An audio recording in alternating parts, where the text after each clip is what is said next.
Mufti, do you think one would lose good deeds by owning a dog for pleasure? Right, so you mean, can you own a dog? Does it impact? Do you lose rewards?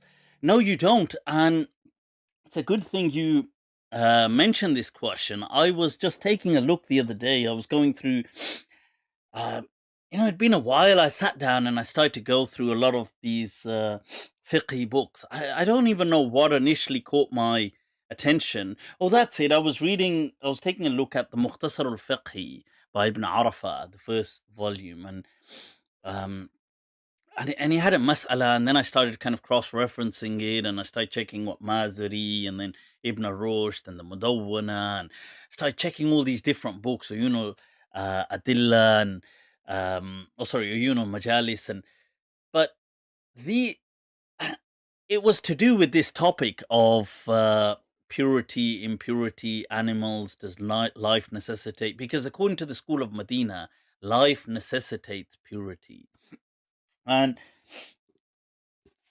there was a reference which I will share with you guys actually.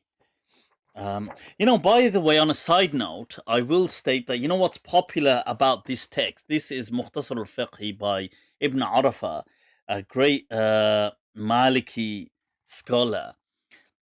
Now, what's popular is that when he wrote, this is just one volume, it's in many volumes. Now, what's popular about it is that when he wrote it, he apparently presented this to one of his teachers, Abu Abbas al-Qabbab. Now, when Abu Abbas al-Qabbab looked at it, he said to him that, what the hell is this? He said, لا يهتدي إليه المبتدئ ولا يحتاج إليه المنتهي. He said that if somebody who begins, this doesn't make any sense to them, what you've written. And somebody who knows it all anyway doesn't need it. And I have to say, and I know some people have challenged that narration, and it is in some of the books like Timbuktu's and others, but I have to say, I actually kind of agree with it. Having a read of Mukhtasar al-Fiqhi of Ibn Arafah, it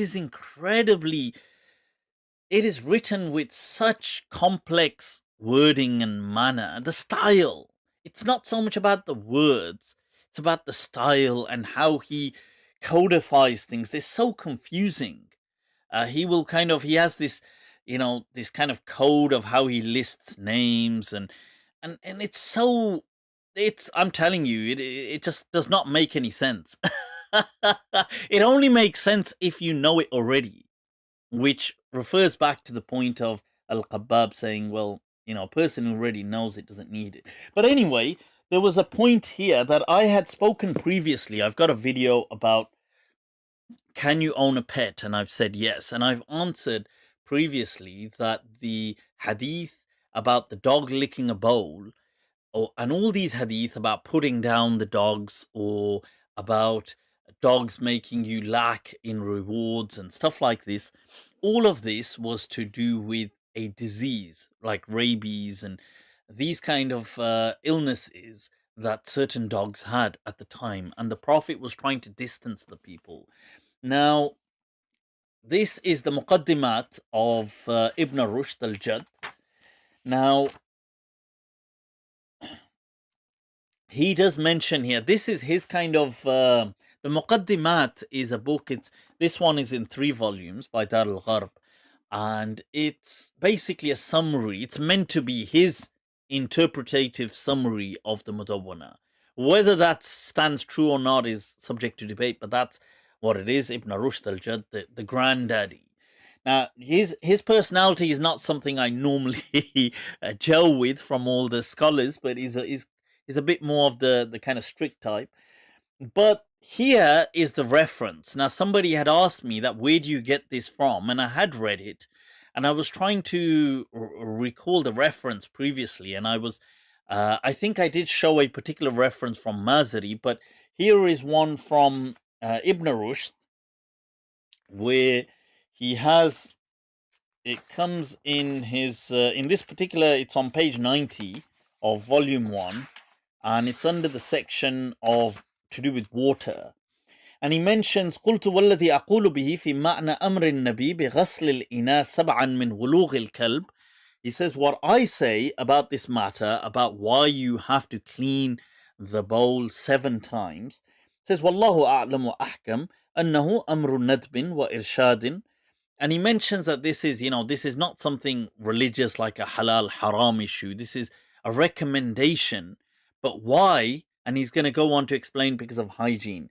He says, مخافة أن يكون الكلب كلبا يدخل على آكل سؤره ومستعمل الإناء قبل غسله منه ضرر في جسمه والنبي صلى الله عليه وسلم ينهى عما يضر بالناس في دينهم ودنياهم.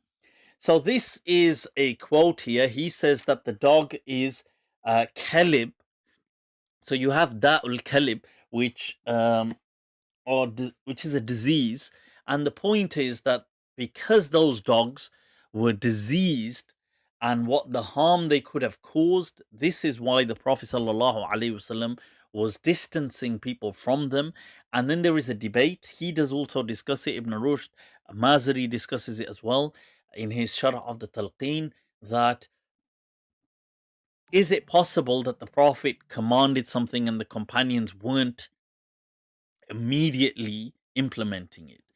So, but the point here is that because of the affection, the affinity that some people had with dogs, they weren't fully abiding. So maybe they had stopped in some things, but the dogs were still at home. They were still doing things.